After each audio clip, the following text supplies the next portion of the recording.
Hello everybody, this is Christy Whitman with the Quantum Success Show, where you can get your information and inspiration to create your desires. And today you can see I have a friend. And this particular friend is Pamela Bruner. She is a business success coach, author, speaker, and certified EFT practitioner. And after removing her own marketing fears from going from earning $375 a month to earning over $1 million in business in less than 3 years, Pamela specializes in working with transformational entrepreneurs to build 6- and 7-figure businesses by removing their fears and blocks around marketing and sales. She is the author of EFT and Beyond, cutting-edge techniques for personal transformation, created with many of the EFT masters worldwide, and co-author of Tapping into Ultimate Success book and DVD, which she created with the wonderful Jack Canfield, creator of Chicken Soup for the Soul. So for more information about Pamela, please go to makeyoursuccessreal.com. We'll also have a link under the video. So welcome, Pamela. I'm so excited to have you. Thank you, Christy. I am really thrilled to talk to you today. I am too, and I love the topic that we're going to be talking about because we're talking about productivity. And, I know you're really excited about productivity. Some people might find that it's a little dry. So let me ask you, why are you excited about productivity? Well, for me, productivity is the way to get to your dreams. So if you hear, when you hear productivity, if you hear, things I've got to do, it's a to-do list, it's really short-circuiting my creativity, I don't think so at all. It actually provides you a structure, not only to achieve your goals and dreams, but to be creative and free within that structure. And that is so exciting. When you do productivity right, the whole world opens up for you, and you can really serve more people and make more money. That makes me happy. Absolutely. For me, one of the things that has helped me in my career as a coach, author, speaker, and even before when I was working for a corporation, is that I was very productive because I'm very focused. And so that focus, I find a lot of people don't have that. So I'm really happy that you're kind of enlightening people about this because it is really important. And, especially when you're an entrepreneur and you have your own business, just being busy isn't being productive. So, let's talk about it. What are the main reasons that entrepreneurs are kind of like busy, and they kind of procrastinate what they really need to be doing, and, they really aren't productive? Well, here's the thing. As an entrepreneur, you're never going to run out of things to do, ever. You're always going to have a longer to-do list than you can get done on any one day. I never leave my desk at 3 o'clock on Friday going, gosh, I'm glad I finished everything early. It just doesn't happen. And it's wonderful job security for us. But the thing is that most of the time, people are focusing on things that are easier for them rather than harder, which is very understandable. But those things are not necessarily the most important things for them to be doing, and they aren't necessarily the things that are going to generate the revenue or even serve the clients the best. And so when we really understand productivity, what we're saying is, what's the important thing for me to do to grow my business, to make more of a difference in the world, and how do I overcome the challenge to doing that? So when I see people procrastinating, I see that they procrastinate for 3 different reasons. One is fear that what they need to do is uncomfortable. And we see this with networking. I don't know many people who go, I just love to network. I'm going to go there and network. People mostly don't like it. And if we can find a way to reframe or revision the activity so that it becomes more enjoyable, then that fear goes away and you can do what you actually have to do and you stop procrastinating. So that's one thing. Another one, and this is trickier, is a fear that the outcome won't be something that you want. So I hear this a lot from authors or from people who are maybe putting a website together, is they enjoy the process of writing the book or they enjoy the process of putting a website together, but then they delay in actually publishing because once it's out there, people could criticize it. People could judge me negatively, and I don't want that to happen. So you wonder why, you wrote 9/10 of your book in a year and it's taken you 3 years to get that last 10th done. It's probably a fear of the outcome. And then the third reason that I see is just that people don't break down their projects into tasks so that they can schedule the tasks. So if I look at something if I have something on my to-do list and it says, buy a new piece of software. Okay, great, I can do that. Except what if I have to research 3 different pieces of software first? If I don't have the research task on my calendar, every time I go to do that buy piece, I'm going to say, oh, I can't do that yet. And it'll get shunted to the bottom of the stack over and over again. So there's actually a little bit of what Jack Canfield calls chunking down of your projects into tasks and making sure that you've got the in order to tasks down there. So 2 fears, 1 kind of practical aspect, and those are the things that stop people. Thank you for that. And I always look at procrastination. I heard this years ago that procrastination is really, from my perspective, comes from a lack mentality. So you could say that the fears are coming from lack, that, you're not going to be able to create what you want, like you were saying, and you're not going to have the outcome that you want. For me, it's a way of beating ourselves up. Because we put ourselves, put something off, and then it's like, oh crap, now I got to do this. You know what I mean? Like there's a deadline, and whether it's taxes or whatever it is, it's like we do it to the last minute, and then we're like, God, why didn't you do this before? What were you thinking? We start beating ourselves up. And for those of us that have that habit of beating ourselves up, procrastination really plays nicely into that, because it's another avenue that we can do that behavior of beating ourselves up, right? Absolutely. Christy, I love that you brought that up. I mean, do you actually have a little inner critic voice? Because I'll tell you, I don't have a little inner critic voice. I don't know anybody else who does. Oh, no, not me at all.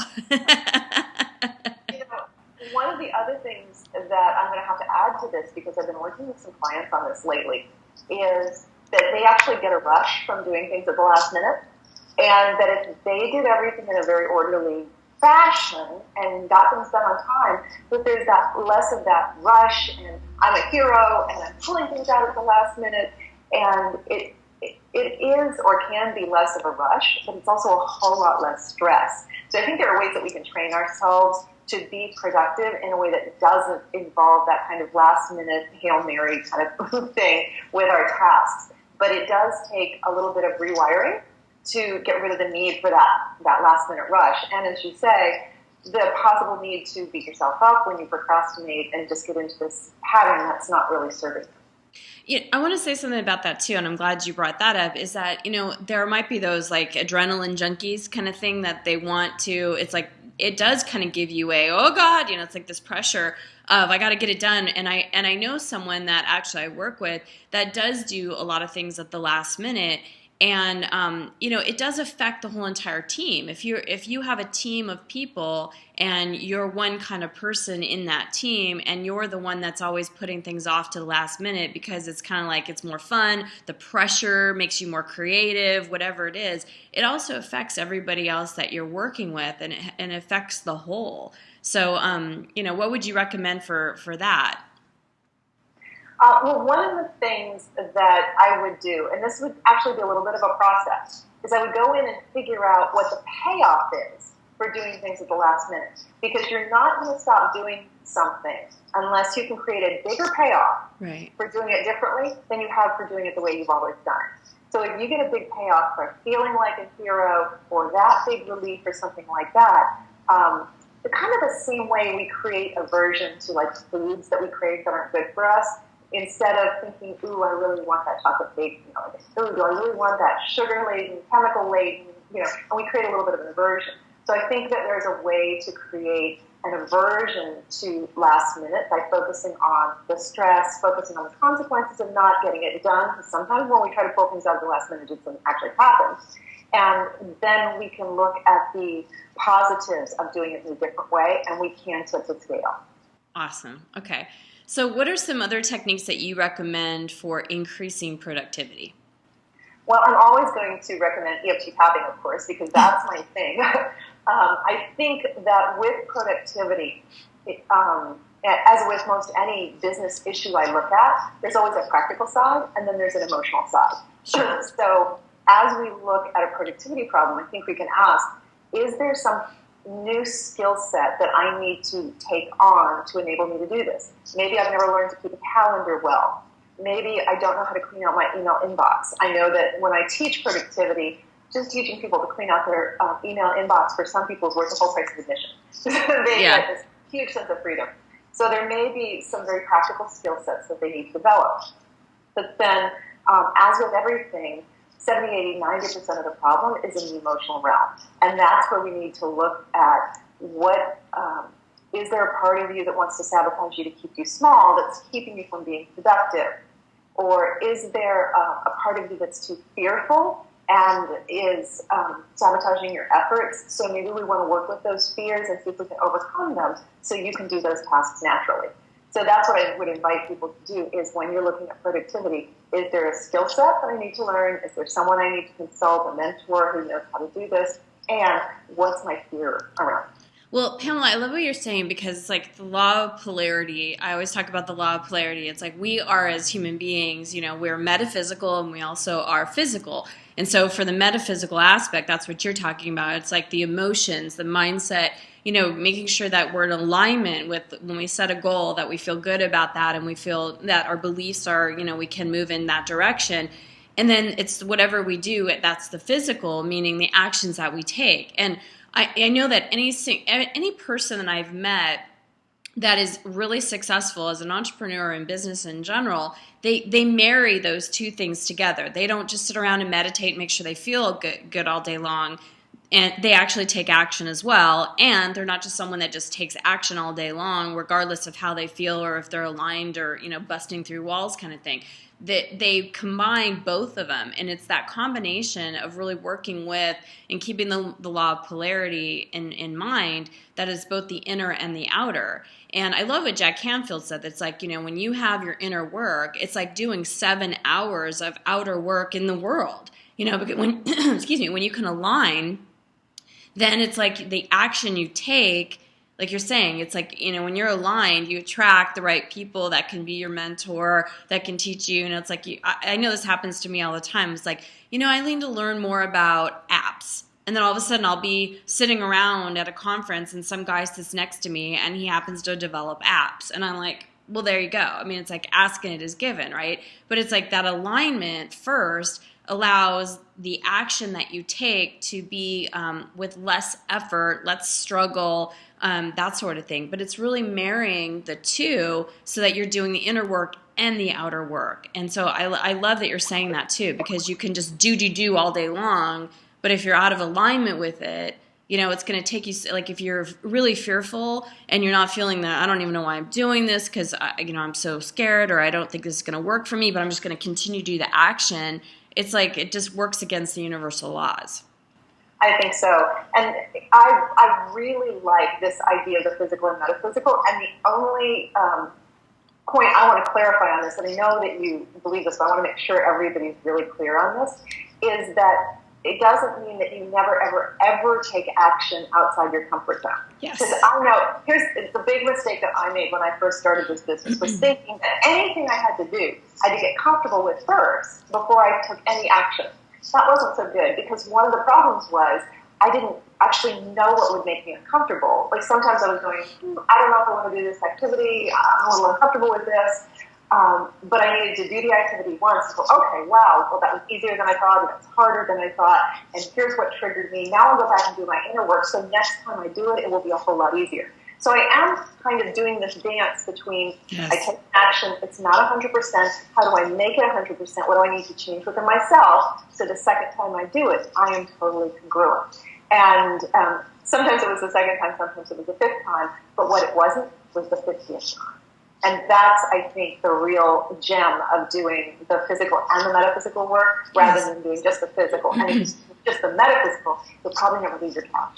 Yes, absolutely. And, I did a show a while ago on getting out of your comfort zone. And it's like, I was actually just asked this week to speak on a stage of 600 people. Now, that's the largest group I've ever spoken to, and I speak to people, thousands of people on the internet and doing telesummits and teleseminars and things like that. But in person, to see 600 people looking at me, I said yes, because it's so going to stretch me. It's so going to get me out of my comfort zone.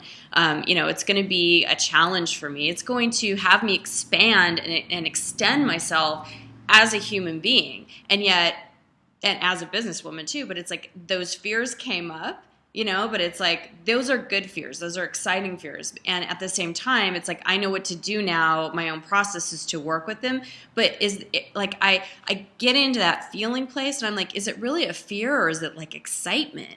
And I think that's the thing, is that so many people, we feel something and we've been taught to label, oh, well, that's a fear. You know what I mean? It's like an intense feeling. Fear and excitement are actually, when you get into the feeling sense of the energy, they actually feel very, very similar when you're in the pocket of not trying to head the feeling, but actually feel the feeling. Absolutely, absolutely. I love that you pointed that out. Yeah, when you start examining, wow, I'm excited. Butterflies in my stomach, breath coming a little quicker. That sounds an awful lot like fear to me. Which way do you want to interpret it? Which interpretation is actually going to empower you in this situation? And maybe it's okay to do this activity a little excited. Absolutely. I love it. I love it. So if you could give one piece of advice to entrepreneurs to make them more productive, what would it be? I think, it's so simple, but it's about lists. And if you have everything in your head, you cannot work from that list. I don't care how smart you are. I don't care how good your memory is, because the mind is a thinking device, not a storage device. So if we're trying to keep a list of activities and at the same time prioritize that list and figure out what we can't do and what we should delegate, and you don't get it out onto some format in front of you so that you can evaluate it, then nothing happens. Whether that format is a piece of paper or a file on your computer, create a list, and then I actually use my lists in my tab. On my list, say, what triggers me on this list? What do I need to let go of today? What can I turn over to somebody else? But when it's on a list, and it doesn't matter, it can be as low tech as you want. I don't care if it's written on crayon or post-it, but it will really help you to release a lot of the pressure in your head if you get those things out. That is such a great tip, and it's one that I'm a list person, because I feel like if it's in my head, I'm going to germinate over it and think about it. And then, I literally will wake up in the middle of the night and think of something I have to do. And if I don't get up and write it down, I'll be thinking about it all night and I can't sleep. And if I go to the grocery store, if I don't write a list, I walk in there and I'm like, it takes me so much longer than, to even be that productive. But if I know that I have my list, I might pick up other things that aren't on my list, but at least I know I'm going to get every single thing. And those things that are on my list are obviously important, so I don't have to then go back. So, which, of course, wastes time. If I don't get the laundry detergent, I really need to do laundry, then I'm going to have to go back to the store. That's less time that I'm going to be, working or being with my kids or my husband, and it's less productive. So I'm in my business too. It's like I'm always writing, okay, what do I want to do? It's like I have my goals, and then it's like, what are the action steps that need to be done, and who do I need to delegate to what? So I'm always creating lists, and I find that you're absolutely right. Those people that, they're kind of scattered and they aren't as productive, they don't have a planner, they don't write their lists out, they're not organized in that way because they've got it all in their head. And yet, it's like, and then they're more stressed out because it's like they're not as clear. And as I know with working with law of attraction, the more clear-minded you are, clear about your intentions, clear about what you want, the more clarity you have, the more room you have for creativity. And part of this comes from as you up-level your life and your business.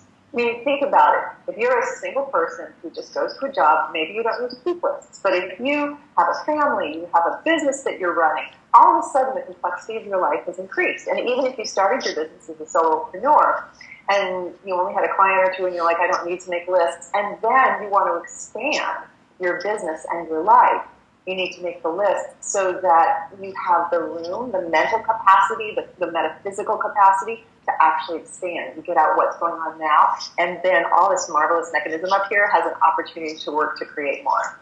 Absolutely. Well, thank you so much, Pamela. This has really been, I know it's a constant reminder to me to be more productive, and it's nice to hear that I do these things and to solidify it even more. So We're going to put a link to where people can find you, where everybody can find you underneath the video. But for you, the family, I'd love for you to leave Pamela and I a comment. How are you going to implement what we've talked about during this show? And how can you become more productive? Do you write lists? Do you not write lists? How do lists help you? Let us know. Let's continue the conversation. And as always, just please leave me your comment. And thank you so much for watching. Thanks, Pamela. Thanks, Christy.